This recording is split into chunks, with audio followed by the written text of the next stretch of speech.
Before this video begins, I'd like to ask all of my subscribers to go to the first link in the description bar and subscribe to the Mayor of MGTOWN's new channel. His channel was unfortunately taken down by YouTube. He had over 7,000 subscribers.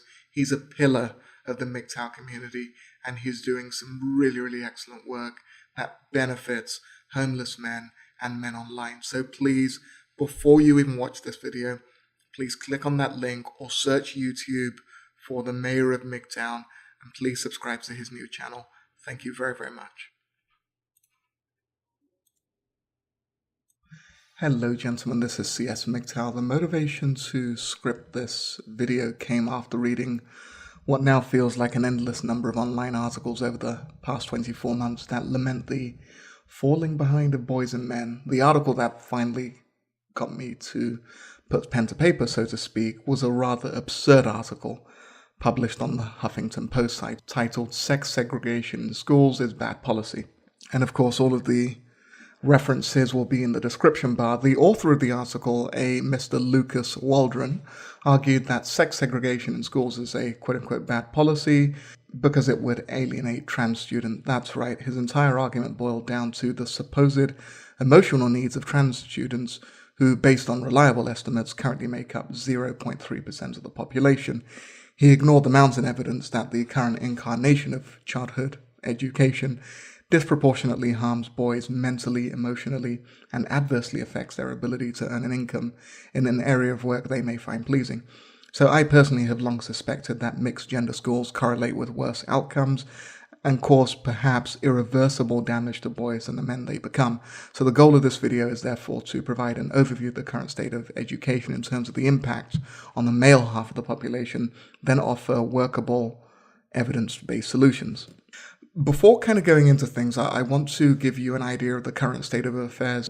The notion that primary school teaching is a suitable and appropriate job for women only has a very long history.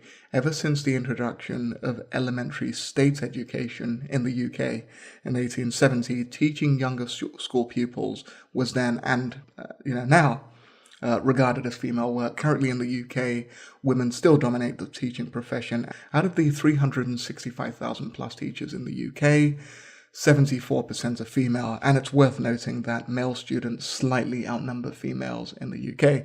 The result of this over-reliance on female teachers and governmental policies aimed at creating an environment where girls can succeed has been an undeniable feminization of education. Melanie Phillips is a British journalist and author. Like hundreds of other academics and authors, she's lamented the very real feminization of education. In a 2002 article for the Daily Mail, she stated that the reason for the poor performance of boys versus their female counterparts in the British GCSEs is nothing other than the wholesale feminization of the education system.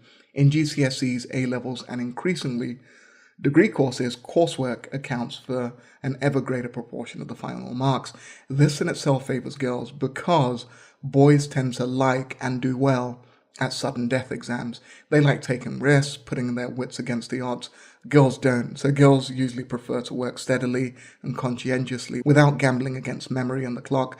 Boys tend to be calmer under pressure, which is why at the degree levels until now, boys achieved more first-class grades than girls, who tend to get safe 2 1s and 2 2s. I hope that translates for my American listeners. A 2-1 is a second-class upper, and a 2-2 is a second-class lower. Furthermore, the curriculum has expanded in ways that suit girls rather than boys, with the proliferation of soft subjects like general studies, sociology, or drama. The evidence also suggests that boys and girls learn in different ways. Research has shown that boys are more ego-driven, gaining more satisfaction from competing with each other. This may explain why boys tend to do better at exams than girls. So I would personally go on the record to say there probably isn't a large gap in the difference between what boys and girls can learn, but there certainly is a big difference in the best ways to teach them and the best environments. Nevertheless, education policy dismisses such differences and imposes instead an agenda of equality. For the last 30 years, teachers and school administrators have made a determined attempt to change a school system they believe to be hostile to girls. The assumption was that since boys tended to opt for science, maths and technology, and girls for humanities and the social sciences. This proved discrimination against girls, and I guess it never really occurred to them that this pattern had evolved because each sex naturally gravitated towards the subjects they had most aptitude for and hence find more appealing. The dogma is that boys and girls were identical, and these differences therefore had to be corrected. The result was active discrimination against boys. As James Tooley comments in his book, The Miseducation of Women, and this is a quote, "Girls began to be privileged over boys at schools. Teachers gave priority to girls in the classroom, discussions, playground space, and sporting fixtures. The masculine content and orientation of textbooks, topics, and tests were removed in the favor of female references. Teachers were forbidden to use quote-unquote sexist language, and male teachers bonding with boys through jokes or shared allusions to sport had to be reprogrammed out of the system. During the 1980s, moreover, one project followed another to get girls into studying math, science, and technology. But it wasn't sexism that was keeping girls away from these subjects. It was their choice and lack of aptitude for the more intellectually demanding subjects."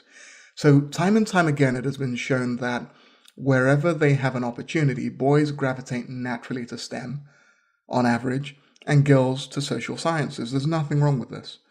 Clearly, if any prejudice existed, it may have been right to address it, but this wasn't prejudice. It was rather that boys and girls behaved in different ways.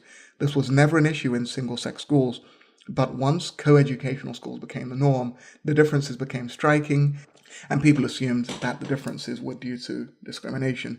Now, there have been some pretty severe outcomes.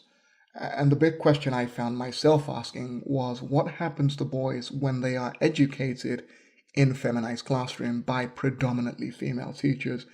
The impact of this can be felt on many fronts for the majority of boys unlucky enough to be caught in this net. So the first area I'm going to look at is how boys have fared academically. The effects on the academic ability of boys has been pretty disastrous. It's prevented a lot of boys from reaching their true potential. See, very, very early on, boys begin to struggle under the current model. By the age of 5, according to statistics, boys lag behind girls at the same age in reading, writing, and maths. Official statistics suggest that just 59% of boys met the expected standards in writing in 2014, compared with three-quarters of girls. In reading, 68% of boys met the standard, compared with 80% of girls. And in maths, only 22% of girls struggled to count to 20, compared with 29% of boys. The current schooling model has also been quite deleterious to male mental health. In an article in the March 2015 edition of Esquire magazine titled "The Drugging of the American Boy," read, "By the time they reach high school, nearly 20% of all American boys will be diagnosed with ADHD. Millions of these boys will be prescribed a powerful stimulant to quote-unquote normalize them. A great many of these boys will suffer serious side effects from these drugs. The shocking truth is that many of these diagnoses are wrong, and most of these boys are being drugged for no good reason, simply for being boys." So this 1/5 or 20% is pretty consistent in most industrialized countries which share a similar feminized education systems that that of the USA, including the United Kingdom. And I guess what I find most disappointing is that, of course, ADHD is a serious and real disorder, and a misdiagnosis can result in a needless regimen of powerful, medicinals administered to a developing brain. So you may be asking, okay, look, what's the link between psychotropic medication and public schooling? Well, according to the author of that paper in the Huffington Post, whose opinion is supported by numerous pediatric and psychiatric clinicians, it's about, quote unquote, and this is a direct quote, forced obedience. Forced obedience by female teachers who perceive the natural inquisitiveness and the boisterousness of young males to be a pathology.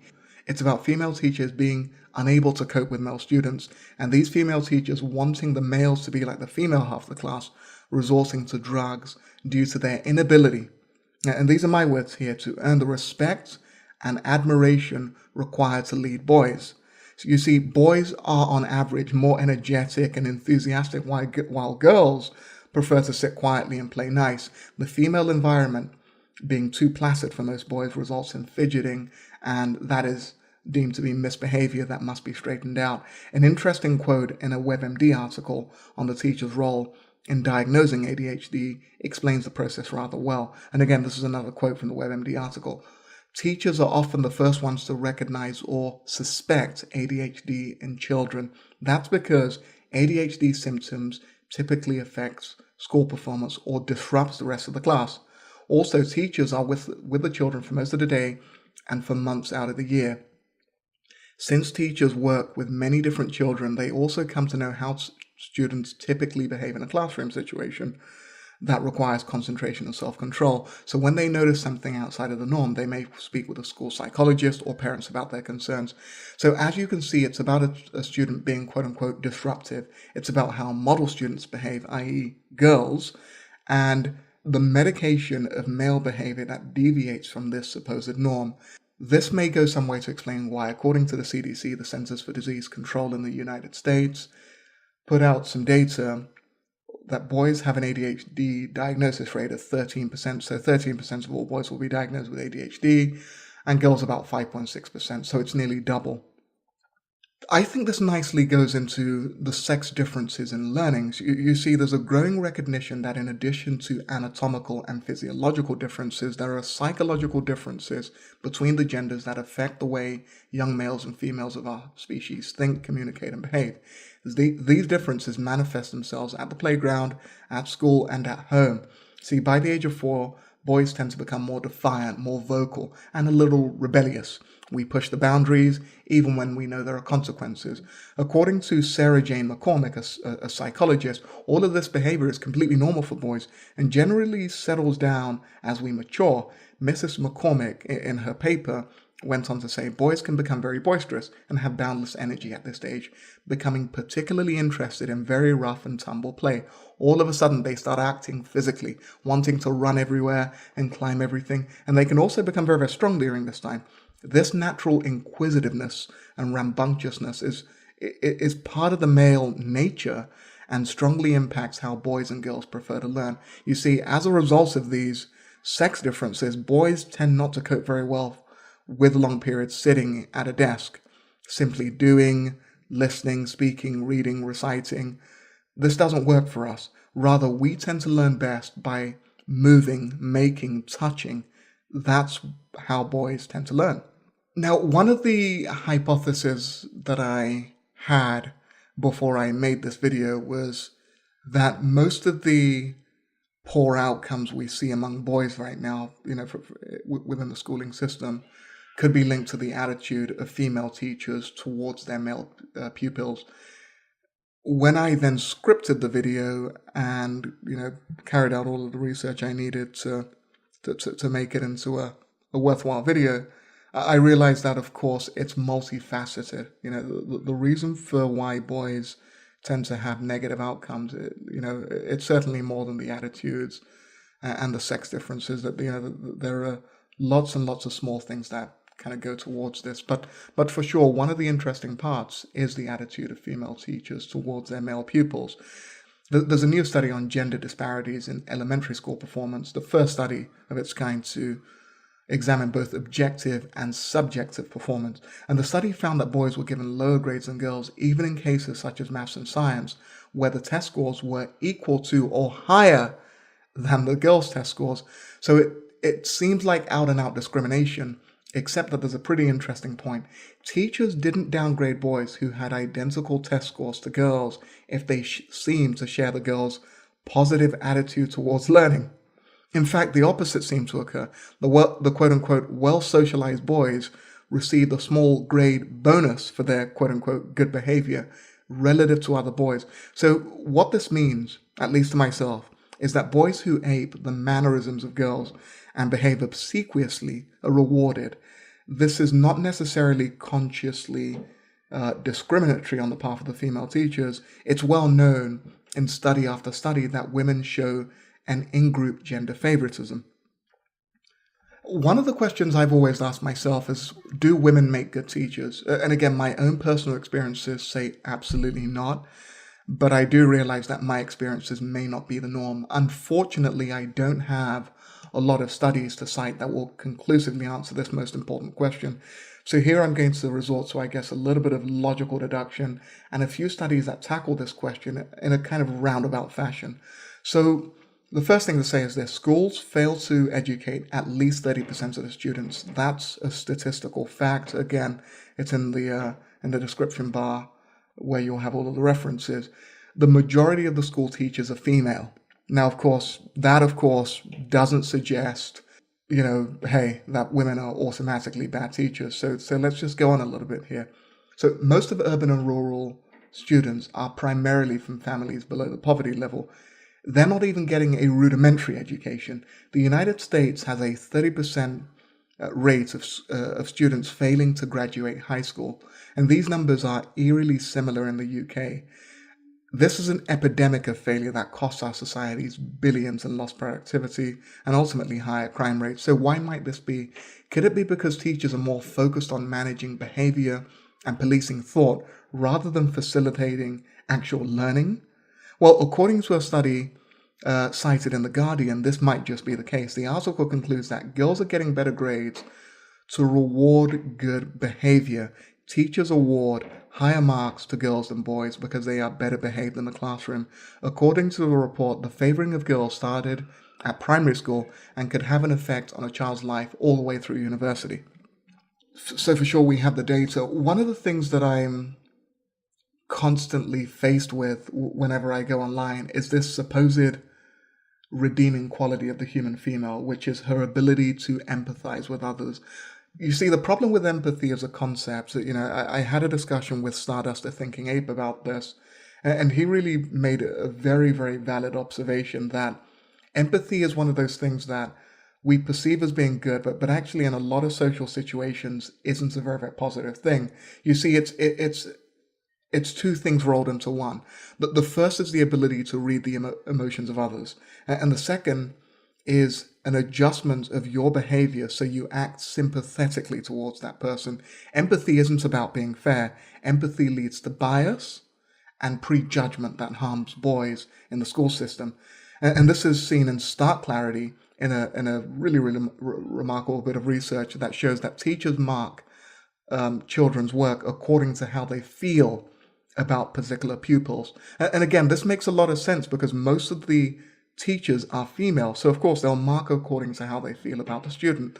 So within this study, nearly 2/3 of the moderators said they thought that teachers' personal feeling about a particular student influenced their assessment on some occasions or on a regular basis. In the study, the children who provide longer stories or had very neat handwriting were also more likely to receive better marks, regardless of the quality of their writing, most of the moderators said. So Professor Alan Smithers, the Director of Center for Education and Employment Research at Buckingham University, said this.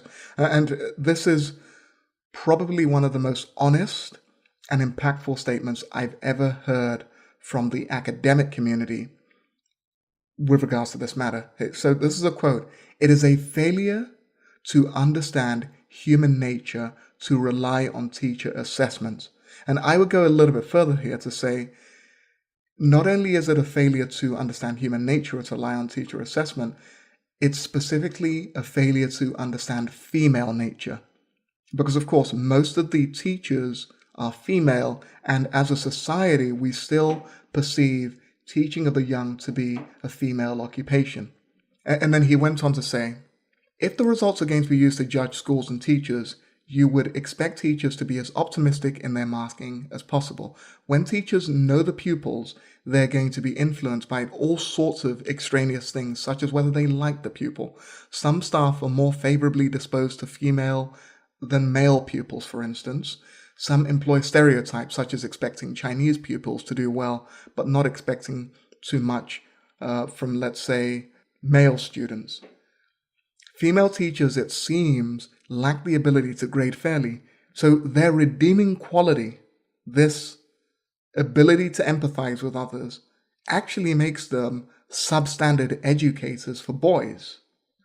So just before going into the data for single-sex versus mixed-sex education, what I want to give you all, just in case anybody has forgotten, but I'm sure a lot of you still remember, is a typical day for a student in a public school. And This typical day was taken from a website of a UK school.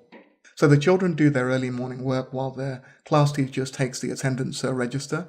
The attendance of every child attending school each morning and afternoon is recorded in a special book. The teacher reads out each child's name in turn. Upon hearing his or her name, the child replies, "Yes, Mrs., insert the teacher's name." And the teacher notes down in the book whether the child is in school or not. At 9:10 a.m., the children go onto the assembly in our main hall. They sit on the floor in rows with the youngest children at the front and the oldest children at the back. I remember that very, very clearly as a child. As the children enter the hall, they listen quietly to music playing. Each week has a different musical theme, and the children are asked to listen out for particular things. In our assemblies, the children listen to a story, sing a song, and pray. The story is either taken from the Christian Bible or is a story with a moral. The first lesson of the day begins at 9:30 a.m. and lasts for an hour. Our morning lessons are usually literacy, and they put English or numeracy, mathematics. Each of these lessons lasts for an hour. The children have their morning break from 10:20 a.m.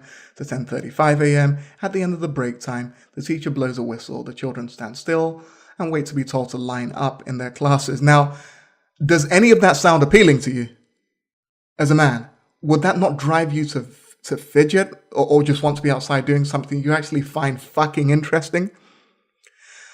So the school's website goes on to state that 3 classrooms now have an interactive whiteboard with data projectors. Well, how tedious. Whiteboards and data projectors are ideal, it seems, for the way girls like to learn, but are lethal to the average male's development. So there is actually a lot of data about the differences between single-sex versus mixed-sex education. Let's begin with 2 recent studies in which students were randomly assigned to either a single gendered or co-ed classroom, co-ed being a mixed-sex education.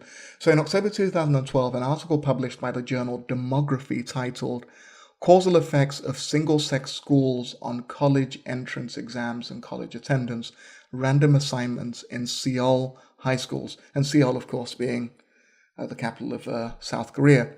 So the authors found that boys who graduated from boys' schools were significantly more likely to attend a 4-year college compared with boys who graduated from co-ed schools. All of these effects remain significant after controlling for eligibility for free school lunches, prior academic achievements, and other demographic and school parameters. So even the poorest of students were still more likely, if they graduated from a boys' school, to attend a 4-year college. Boys at boys' schools also earned significantly higher test scores compared with boys at co-ed schools. The researchers concluded that we find that single-sex schools produce a higher percentage of graduates who attended 4-year colleges and a lower percentage of graduates who attended 2-year junior colleges than co-educational schools. The positive effects of single-sex schools remain substantial even after we take into account various school-level variables such as teacher quality, the student-teacher ratio, the proportion of students receiving lunch support, and whether the schools were public or private. So this is pretty consistent, even for teacher quality and for when the parents, have more money than average and can afford a private school. So the single-sex format creates opportunities that simply don't exist in a co-ed classroom. Teachers can employ strategies in an all-boys classroom which won't work as well or won't work at all in a co-ed classroom. So in the second study of its kind, the researchers at Stetson University of Florida completed a 3-year pilot project comparing single-sex classrooms with co-ed classrooms at the Woodward Avenue Elementary School, a nearby neighborhood public school to them. Students in the 4th grade at Woodward were assigned either to a single-sex or co-ed classroom. All relevant parameters were matched, the class sizes were all the same, the demographics were all the same, the teachers had the same training, what works and, of course, what doesn't work. On the Florida Comprehensive Assessment Test, here were the results. And what you're seeing here on screen is a percentage of students who obtained a proficient score on the Florida Comprehensive Assessment Test. So in the mixed classrooms, 37% of boys achieved a proficient score. In the single-sex classrooms, so in the boys-only classrooms, that number more than doubled to 86%. And girls within mixed-sex classrooms 59% of them achieve the proficient score, and it goes up a little bit when they gender segregate as well. So girls achieve the 75%. So what we're seeing here is this: co-ed classrooms, or this mixed gender classroom policy, is far more deleterious to the learning of boys. It really, really harms boys. Remember, these students were learning the same material in the same school. So do you see how the scores reverse when boys have a male space in which to learn? And this data certainly shows here, at least in this particular classroom, that boys are not lagging behind girls because we're stupid, as I've seen quite a couple of editorials describe boys as online, or because girls have just been held back and they're actually better at all of these subjects. All of that is rubbish. The simple fact is this: when you mix the classrooms, they tend to pander to how girls like to learn. The moment you have a single-sex classroom, the teacher, even when it's a female teacher, can use strategies that benefit and appeal to the way boys prefer to learn. So just in summary, boys are receiving 2/3 of failing grades and are more likely to find school boring or frustrating. And the current feminized school system stifles creativity, problem solving, and risk taking, and so disadvantages boys. Girls tend to do better within these systems, it seems, because, well, perhaps they don't mind complying with any task set, however mindless. But female behavior is the default in the classroom, and deviance from this can result in ruin and a mental health diagnosis for boys from a very, very early age. Because we live in a society where your school grades can literally make or break you, not only do we need gender segregated schools, but that the teachers be all male within these schools. And this is the only way to ensure that tax monies are used to benefit the male half of the population as well. You see, the supposed failing of boys has an easy explanation and thankfully is resolvable: single-sex schools with male teachers for boys. Thank you very, very much. This is CS MGTOW.